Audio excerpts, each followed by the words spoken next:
Hai teman-teman, pada kesempatan kali ini, kelompok kami akan mengulas asesmen di ruang kelas. Mata kuliah pemahaman tentang peserta didik dan pembelajarannya, topik 3, bagian demonstrasi konseptual.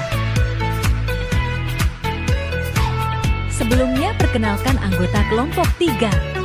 Yang pertama, Aditya Reza Putra. Yang kedua, Dia Safitri Kumalasari. Yang ketiga, Fatma Latifatul Saleha. Identitas modul ajar. Mata pelajaran, Pendidikan Pancasila dan Kewarganegaraan, kelas 2, fase A. Capaian pembelajaran. 1. Peserta didik mampu mengenal aturan di lingkungan keluarga dan sekolah. 2. Peserta didik mampu menceritakan contoh sikap mematuhi dan tidak mematuhi aturan di keluarga dan sekolah. 3. Peserta didik mampu menunjukkan perilaku mematuhi aturan di keluarga dan sekolah. Tujuan pembelajaran. Melalui pengamatan gambar, menyimak video, membaca teks, tanya jawab, bercerita, games pohon norma, dan diskusi kelompok tentang aturan.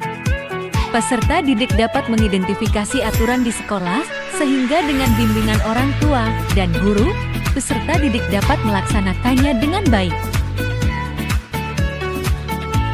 Materi ajar, menaati aturan di sekitarku. Jenis asesmen. Formatif, dilakukan pada saat proses pembelajaran berupa pengerjaan LKPD, observasi penilaian sikap, dan evaluasi mandiri berupa tes tulis.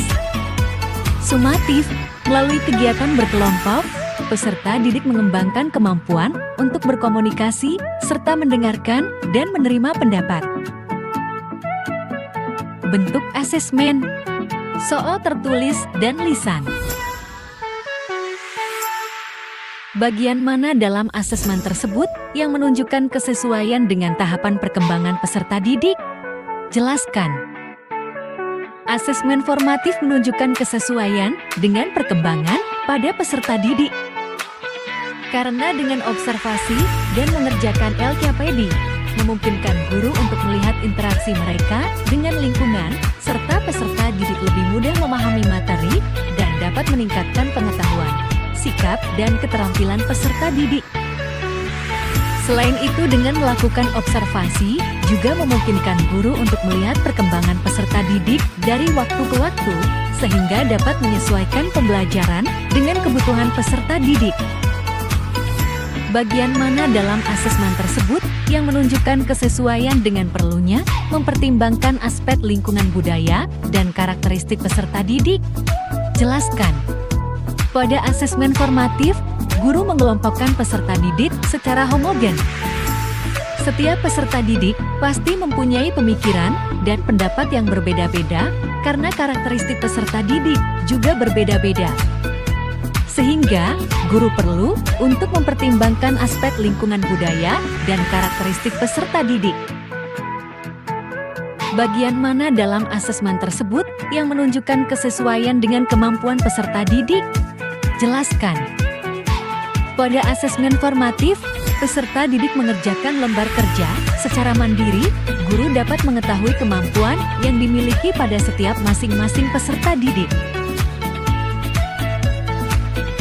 Bagian mana dari asesmen tersebut yang menunjukkan kesesuaian bahwa sudah memberikan ruang bagi peserta didik untuk memberikan umpan balik terhadap proses pembelajaran mereka?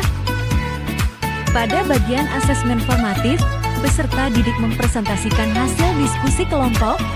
Peserta didik yang lain dapat memberikan umpan balik terhadap hasil pemaparan kelompok lainnya. Setelah mengerjakan asesmen tersebut, peserta didik dapat berdiskusi bersama guru tentang hasil tugas mereka dan memberikan ruang bagi peserta didik untuk mengajukan pertanyaan dan mengungkapkan keraguan mereka tentang materi yang mereka pelajari. Jika Anda menjadi guru di kelas tersebut, Hal apa yang ingin Anda tingkatkan untuk lebih memaksimalkan efektivitas asesmen dengan memperhatikan tahapan perkembangan peserta didik, lingkungan budaya, dan karakter peserta didik, serta kemampuan peserta didik? Tuliskan pendapatmu secara lengkap. Melakukan asesmen diagnostik lebih mendalam, baik kognitif maupun non-kognitif, untuk mengetahui karakteristik peserta didik dan kemampuan awal peserta didik. Sehingga, guru dapat memberikan asesmen sesuai dengan gaya belajar yang dimiliki peserta didik. Sekian pembahasan dari kelompok kami, semoga bermanfaat. Terima kasih.